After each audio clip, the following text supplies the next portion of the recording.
권리금 1억에서 무권리로 내려도 안 나갑니다. 심지어 철거비 줄 테니까 들어오라고 해도 아무도 안 들어옵니다. 매출은 50% 빠졌고 매장 운영은 10년 넘었고 결국 저는 지금 철거 폐업 직전입니다. 근데 문제는 여기서 끝이 아니에요. 보증금 8천만 원 받으려고 천장, 벽, 바닥, 주방, 화장실, 닥트까지 15년 전 상태로 다 뜯어내라는 겁니다. 이게 임대인의 주장입니다. 여러분, 저처럼 장사하다가 망하고 마지막에 철거비까지 탈탈 털리는 상황 지금 생각보다 훨씬 많을 거라 생각됩니다. 오늘은 제가 직접 겪은 이 상황을 바탕으로 원상복구 어디까지 해야 되고 또 안 해도 되는 게 뭔지 또 건물주 요구가 어디까지 받아줘야 되는지 현실 기준으로 정확하게 정리해드리겠습니다. 제가 운영하던 매장이 점점 매출이 빠져서 5% 정도 반토막이 나는 상황이 되었어요. 운영한 지도 10년이 넘었고 이제 임대인한테 명도를 당할 수도 있잖아요. 저도 이제 부동산에 이 매물을 내놓은 지가 벌써 1년이 되어 갔는데 처음에는 워낙 평이 커서 권리금도 1억 정도를 예상을 했지만 점점 내려가서 뭐 5천만 원, 3천만 원, 1천만 원, 권리금 1억에서 무권리를 내놓아도 오히려 저희가 철거비를 생각해서 백마진을 주겠다 할 정도로 해도 가게가 너무 크니까 양수하려는 사람도 겁을 내고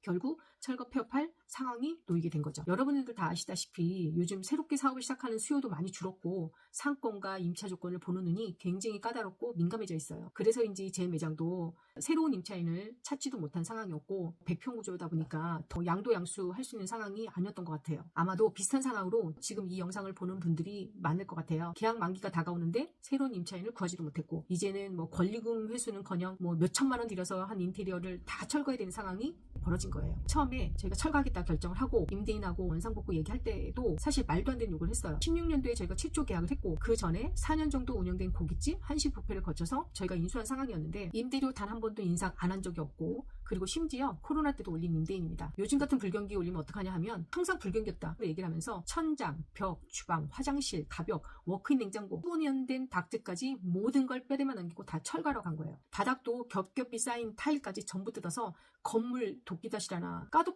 양팔 껍질처럼 건물 원형 바닥까지 복구하라는 수준이었습니다. 저희가 일주일 동안 철거를 하면서 임대인 기분대로 조금이라도 좀 수틀리면 저거 다 철거하세요 라고 휙 등 돌리고 가버리고 기본도 안 된 비상식적인 건물주 어떻게 하면 좋을지 분하기만 했어요. 보증금 8천만 원 받기 위해서 이걸 맞춰야 한다는 게 정말 화병이 생길 정도였어요. 그런데 막상 철거 시작하니까 여기서 끝이 아니었습니다. 철거 중에서도 이거 해라 저거 해라 요거 계속 늘어나고 심지어 상가 앞에 있는 원목 계단 데크까지 다 쓸 수 있는 거거든요. 그럼 철거하라고 하고 타일 자국 뭐 간판 자국까지 트집을 잡더라고요. 정말 망해서 나가는 것도 힘든데 마지막 철거로 다시 한번 더 털리게 됩니다. 이게 현실입니다. 그럼 여기서 가장 중요한 질문 하나 해드릴게요. 그럼 도대체 원상복구 어디까지 해야 되는가? 법적인 기준으로 보면 임차인이 설치하거나 변경한 시설이 복구 대상이 맞죠. 사실 모든 임차인은 원상복구 의무를 가지고 있겠지만 원상복구라는 게 임차인이 상가를 임대 시점에 최초 상태로 돌리는 거 아닌가요? 그러면 우리 16년도에 계약 당시까지만 해도 되었을 텐데 이미 공사를 시작하고 나니까 확실한 원칙도 없이 계약 만기 기간까지 고려해서 철거일을 잡다 보니까 8일 정도밖에 남지 않은 상황이어서 철거를 시작하게 됐죠. 미리미리 당근에 올릴 물건, 중고, 주방업체, 일괄 처리할 물건 등등 한 번도 사용하지 않은 집기들 다 처리를 하는 과정에서 이것도 쉽지 않은 과정이더라고요. 뭐 마음도 안 좋은 건 당연한 거고 그냥 뭐 괜찮은 물건도 뭐 거저 가져가려고 가격 후려치는 건 기본이고 10년이 넘은 전자제품은 고철로 처리하고 그리고 3, 4년 정도 된 제품들은 중고거래 사이트, 당근에 거래하고 그리고 웬만한 집기들은 전부 다 철거 업체에서 처리하는 거로 다 완료를 했고요. 이번에 철거를 하면서 가장 이슈가 되는 부분이 원상복구 범위를 대체 어디까지 해야 되는 건지 법적인 기준으로 보면 임차인이 설치하거나 변경한 시설물이 복구의 대상이라고 할 수 있다고 해요. 예를 들면 원래 화장실 없었는데 새롭게 만든 경우 뭐 룸이 없었는데 공간에 가벽을 세워서 공간을 나눈 경우 폴딩도어를 설치하거나 외부에 데크를 설치한 경우인데 근데 가장 중요한 건 임대인하고 협의가 중요한데 그게 쉽지가 않습니다. 임차인이 생각하는 철거 수준하고 임대인이 생각하는 철거 수준이 굉장히 많이 달라요. 이걸 제대로 이야기하지 않고 기준도 없이 철거를 시작하고 나면 불필요한 비용이 계속 발생이 될 수 있어요. 하다가도 저처럼 임대인이 계속 올 때마다 요구사항이 늘어나고 이거 철거하세요, 저거 철거하세요. 그리고 쓸 수 있는 물건들도 다 철거하라는 도대체 이유를 알 수가 없을 정도였으니까. 사용할 수 있는 물건, 사용할 수 있는 벽. 저희가 인테리어를 중간에 코로나 터지기 전 한 4년 전에 타일도 새로 바꾸고 이거를 사용할 수 있는데도 불구하고 철거하는 그 이유를 도저히 이해를 못 하겠더라고요. 사실은 보증금 8천만 원 반환이 가장 큰 거였잖아요. 이거 못 받을까봐. 그래서 보증금 반환이 바로 이루어지지 않아서 실제로 제가 자금 제때 활용하지 못하는 문제가 생길 수 있어서 되도록이면 좋게 해결하려고 했고 임대인이 원상복구 되지 않으면 보증금을 돌려주지 않겠다고 하는 경우 많잖아요. 그래서 그런 부분 때문에 오히려 비율을 맞춰가면서 저희가 진행을 했던 것 같습니다. 그러면서 굉장히 소가리도 많이 하고 스트레스를 되게 많이 받고 사실 보증금 보증금 반환하고 원상복구는 법적으로 동시에 이행되는 내용인데 저희 계약 만기일까지 공사 기간을 정했고 마지막 날까지 공사를 했습니다. 원상복구가 되지 않았으니 보증금을 못 주겠다는 주장은 또 어떤 면에서는 법적으로 맞지 않다고 하더라고요. 현장에서는 임대인이 보증금 반환 의무하고 임차인의 원상복구 의무가 부딪히는 경우가 되게 많은데 어떤 범위까지 철거할지 임대인하고 임차인의 협의가 가장 중요하다고 했잖아요. 사실 이렇게 커뮤니티 같은 걸 보면은 계약서에 별다른 내용이 없는데도 원상복구 해야 되냐고 묻는 분들이 되게 많더라고요. 그래서 저도 여러 군데 서울시 분쟁조정 상담을 받아보고 계약서에는 그냥 최초 계약 시 원상복구 의무라고 하면 저희가 16년도에 들어왔을 때 그 최초 계약이잖아요. 그런데도 불구하고 그 이전까지 저희가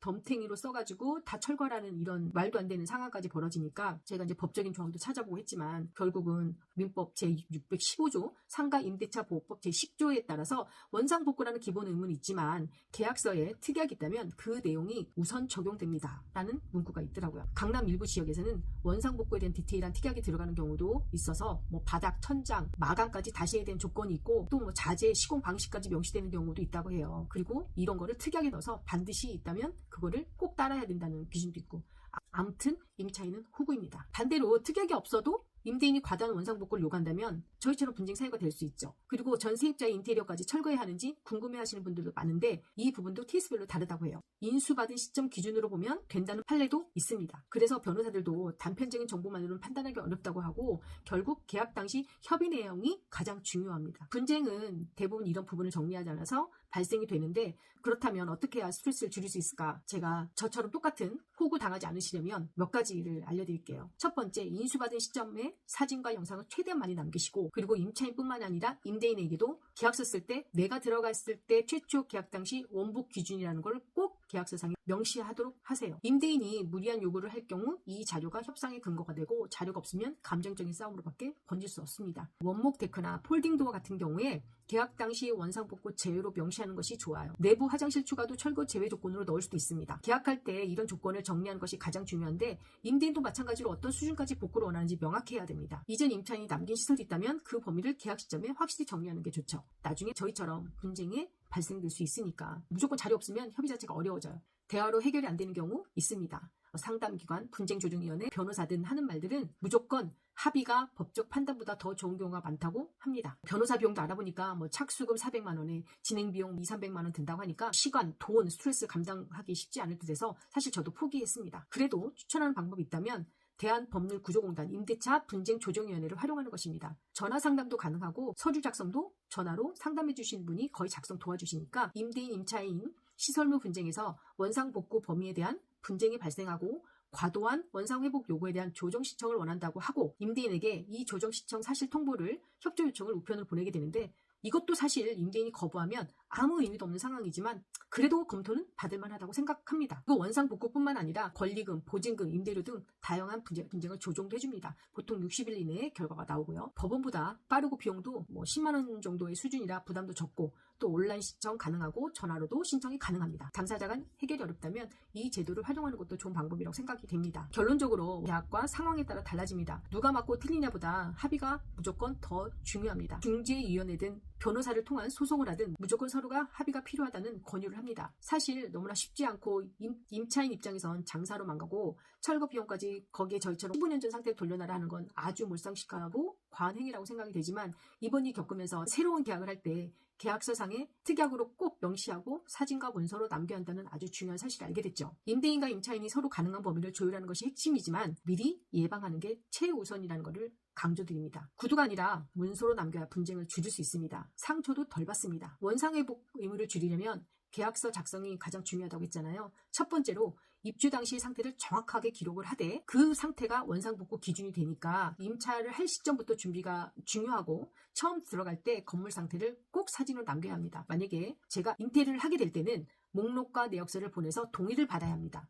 두 번째로는 원상복구 범위를 구체적으로 정해야 됩니다. 어떤 것은 제외하고 어떤 것은 복구 대상인지 명확히 해야 됩니다. 노후인지 훼손인지 감가라는 게 있잖아요. 그 기준을 계약서에 넣어야 합니다. 특약으로 원상복구 항목을 상세히 정리하고 사진을 함께 남기는 것이 가장 좋습니다. 결론적으로 원상회복 기준은 계약서 싸움이고요. 그리고 처음 계약할 때 준비를 잘해야 나중에 돈을 지킬 수 있습니다. 그리고 하나 더, 서울중앙지법의 판례 하나 소개해드리고 끝내겠습니다. 서울중앙지법 판례가 적절한 판단 기준을 제시해 줄 거라고 생각이 드는데요. 서울중앙지법은 임대차 종료 시 것인지, 임차인이 원상으로 회복한다고 함은 사회 통념상 사용 수익을 하여 그렇게 될 것인 상태라면 사용을 개시할 당시의 상태보다 나빠지더라도 그대로 반환하면 무방하다는 것으로, 통상의 손물함은 써서 닳고 없어짐에 관한 임차인의 규칙 사유가 없으므로 원상회복 비용은 채권법의 일반 원칙에 비추어 통상의 선물은 달리 특약이 없는 한 임대인이 부담하고 임차인에게는 원상복구 의무가 없다고 보았습니다. 오늘 내용 참고하셔서 문제없이 임대차 계약 마무리하시기를 진심으로 바랍니다. 그리고 고정 댓글에 원상복구 체크리스트랑 계약서 특약 예시 정리해드렸습니다. 도움이 되시기를 진심으로 바랍니다.